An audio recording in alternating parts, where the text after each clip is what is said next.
Olá, queridas e queridos, Tia Camila está na área para falarmos sobre o maior épico da língua portuguesa, Os Lusíadas, de Luís Vaz de Camões. Seguinte, a gente já vai lembrar quais são as principais estruturas de um épico, né? Lembrando que precisa ser um grande poema, né, narrativo. Então o épico ele é todo feito em poema e também precisa narrar uma história.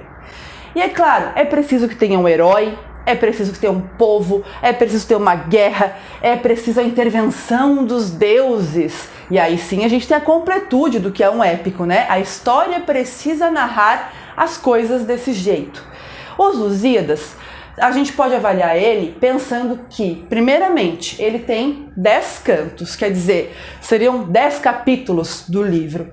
Ele é todo em versos decassílabos, então cada verso do texto, né, é escrito com 10 sílabas tônicas. Ele tem uma estrutura específica, porque primeiro tem uma proposição, onde o escritor explica quem são seus heróis. Depois, uma invocação em que ele pede para a ninfa do Tejo ajudá-lo e ajudar o herói na sua grande guerra.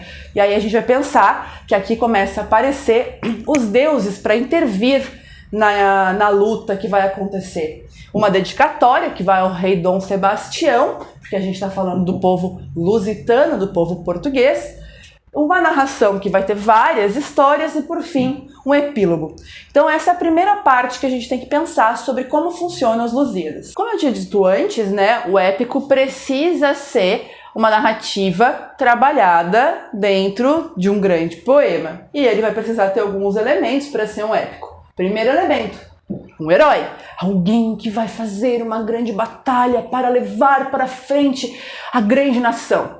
O herói colocado aqui, então, Vasco da Gama, considerado um dos maiores navegadores que já existiram, né? E que chegou às Índias depois de uma longa batalha, principalmente passando por uma parte do continente africano, mas bem para o sul, que era chamado de Cabo das Tormentas. Então, passar por aquele lugar era muito complicado e o Vasco da Gama tinha a sabedoria de fazê-lo. Então ele vai representar o grande herói junto com a expectativa da grande nação lusitana, que é levar Portugal, né? Conquistar as Índias, conquistar o mundo dentro das grandes navegações que eram empreitadas pelo povo português naquele momento. Vai existir então essa grande luta, né, que é conquistar as Índias, e a gente vai ter, né, lá no início do livro que ele faz o chamamento dos deuses, a gente vai ter Vênus, que vai apoiar as grandes navegações, que vai ajudar o Vasco da Gama a chegar nas Índias Orientais, e o Baco, que não quer saber de Vasco da Gama e português aí no oceano dele. Então eles vão ter um conflito entre os deuses, um para proteger e o outro para tentar atacar e não deixar seguir, né, as navegações, deixar seguir a saída até as Índias. Então essa aqui é a estrutura. E aí assim, o livro, ele não começa lá contando da saída de Portugal. Ele começa com Vasco da Gama e toda a sua frota já conseguindo passar lá do Cabo das Tormentas.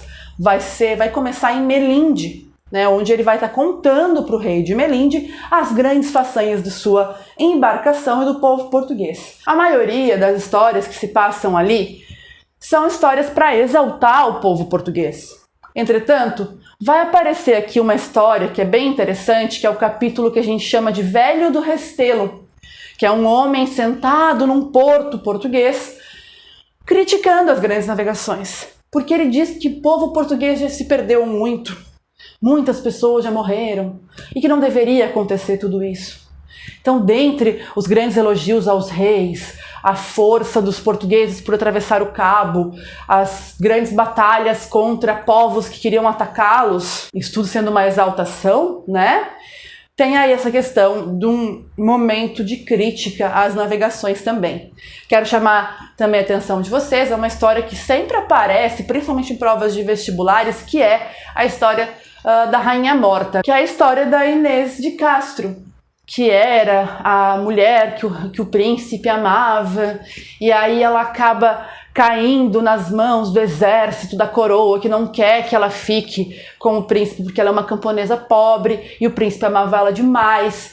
E aí, nesse meio de caminho, aconteceu que ele foi para uma guerra, né? O príncipe, o rei, manda pegar essa Inês para sumir com ela, e ela fica um pouco resistente, mas quer salvar os filhos. No fim, ela é assassinada pelo exército da corte. E quando o príncipe chega e descobre o que aconteceu, ele mostra a bravura, o amor e o respeito daquele grande príncipe em fazer com que aquela mulher fosse desenterrada e coroada morta. Então, são histórias bastante interessantes que mostram, né, o que aconteceu, ou pelo menos a visão de Camões desse grande momento histórico que são as grandes navegações, principalmente para Portugal. Certo, gente? Então, um beijo para vocês, até mais!